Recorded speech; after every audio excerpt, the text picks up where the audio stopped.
नमस्कार, मैं डॉक्टर आनंद जयंत काले, कंसल्टेंट प्लास्टिक सर्जन और डायरेक्टर लेक सिटी हॉस्पिटल। आज एक नए टॉपिक के साथ उपस्थित हूँ। कई लोग सवाल पूछते हैं कि हमारे होंठ या लिप्स का साइज़ बढ़ाने घटाने का भी कोई टेक्निक होता है क्या, क्योंकि इसके बारे में हमको बहुत सारी इन्फॉर्मेशन इंटरनेट से मिलती है। तो होंठों के साइज़ के साथ कोई सेटिस्फैक्शन होना या ना होना इस पर निर्भर करता है कि हम अपने चेहरे को किस प्रकार से देखते हैं, और हर चेहरा अलग होता है। लिप में किसी किसी को ऐसा लगता है कि उसके चेहरे के हिसाब से उसके होंठ पतले हैं, तो उसके लिए जो हम टेक्निक यूज़ करते हैं उसको हम बोलते हैं लिप ऑगमेंटेशन, होंठों को साइज़ को बढ़ाने के ऑपरेशन या प्रोसीजर्स। अब लिप पतला होना ये कम्प्लीटली सब्जेक्टिव है, ये उस व्यक्ति पर निर्भर करता है कि वो उसको क्या समझता है। अगर उसे ऐसा लगता है कि उसके चेहरे के हिसाब से उसके होंठ पतले हैं, तो वो इसके लिए प्लास्टिक सर्जन से मिल सकते हैं। प्लास्टिक सर्जन के साथ उस प्रॉब्लम को डिस्कस कर सकते हैं और उसके बाद प्लास्टिक सर्जन आपको बताएंगे कि इसमें क्या क्या पॉसिबिलिटीज़ होती हैं।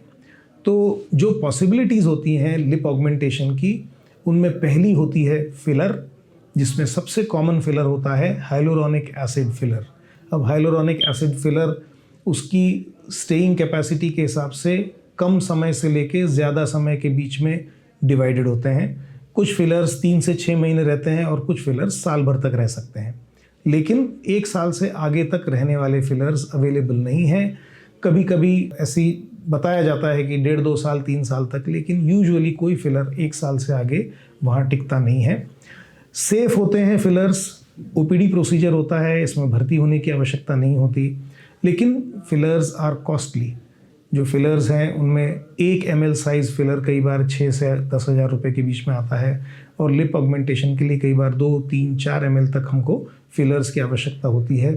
अपर लिप और लोअर लिप दोनों में रिक्वायरमेंट हो सकती है, उस व्यक्ति पर निर्भर करता है, और प्लास्टिक सर्जन अपने संज्ञान में लेके उसके हिसाब से निर्णय लेते हैं।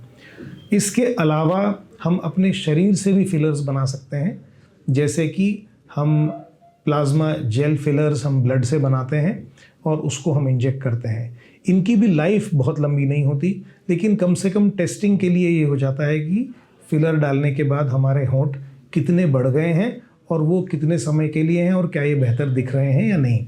सो एक टेस्टिंग टेक्निक के तौर पे हम इसको प्लाज्मा जेल फिलर्स को यूज़ कर सकते हैं। इनकी लाइफ भी 3 से 6 महीने होती है। इनका वर्किंग पैटर्न अलग होता है, जिसके लिए मैंने पहले भी वीडियोज़ बनाए हैं, आप उनको रेफ़र कर सकते हैं।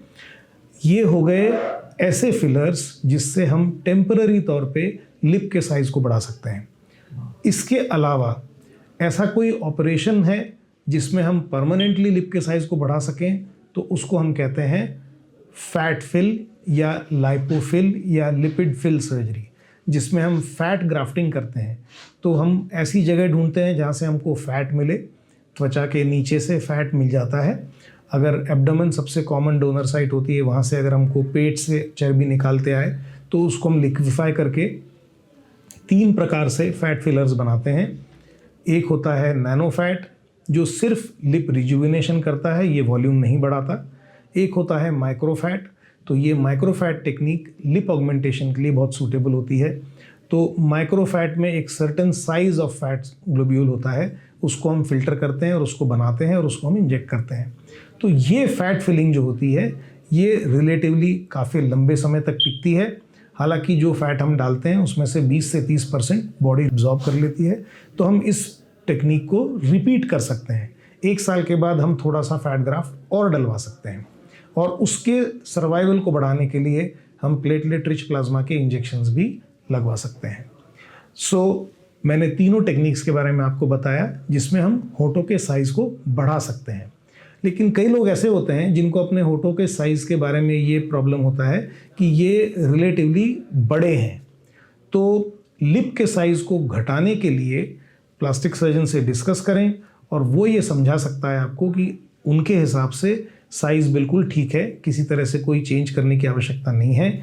लेकिन फिर भी अगर पेशेंट इंसिस्ट करता है या वाकई प्लास्टिक सर्जन को भी ऐसा लगता है कि हाँ ये साइज़ बड़ा है और वो इसमें कुछ हेल्प कर सकता है, या कई लोगों को डबल लिप की डिफॉर्मिटी होती है। डबल लिप में कई बार जो ऊपर का प्रोमिनेंस होता है उसमें नीचे का प्रोमिनेंस भी ऐड हो जाता है, उसको हम लोग डबल लिप डिफॉर्मिटी बोलते हैं। काफ़ी कॉमन होती है, कई लोगों को होती है। तो उसमें सर्जरी से बहुत अच्छे रिजल्ट्स होते हैं। इसको हम लिप रिडक्शन सर्जरी कहते हैं। ये बहुत लंबा चौड़ा ऑपरेशन नहीं होता, बहुत कंफर्टेबली होंठों को सुन करके किया जा सकता है, भर्ती रहने की ज़रूरत नहीं पड़ती। साइज़ को मार्क करके बहुत मेटिकुलसली, बहुत ध्यान से जितना चाहिए उतना हिस्सा निकाला जाता है और हमेशा उस डिक्टम को ध्यान में रखा जाता है कि लिटिल अंडर करेक्शन, मतलब जितना चाहिए उससे थोड़ा कम निकालना, ताकि हमारे पास आगे के लिए स्कोप रहे कि अगर ऐसा लगे तो हम थोड़ा सा और निकाल सकते हैं, क्योंकि अगर ज़्यादा निकाला तो उसको करेक्ट करना ज़्यादा मुश्किल होता है। होंठों के साइज़ को कम करने के लिए ऑपरेशन के अलावा कोई चारा नहीं होता। इसको हम लिप रिडक्शन सर्जरी कहते हैं और लिप रिडक्शन सर्जरी में भर्ती की ज़रूरत नहीं है। वॉक इन वॉकआउट प्रोसीजर है, बहुत लंबा डाउन टाइम नहीं होता, बहुत कंफर्टेबली सुन करके ये ऑपरेशन किया जाता है और इसमें प्रैक्टिकली बहुत ज़्यादा प्रॉब्लम्स नहीं आते। आज मैंने आपसे डिस्कस किया लिप के साइज़ को बढ़ाने और घटाने के प्लास्टिक सर्जरी के प्रोसीजर्स के बारे में। फिर एक नई वीडियो के साथ आपके सामने उपस्थित होऊंगा। नमस्कार।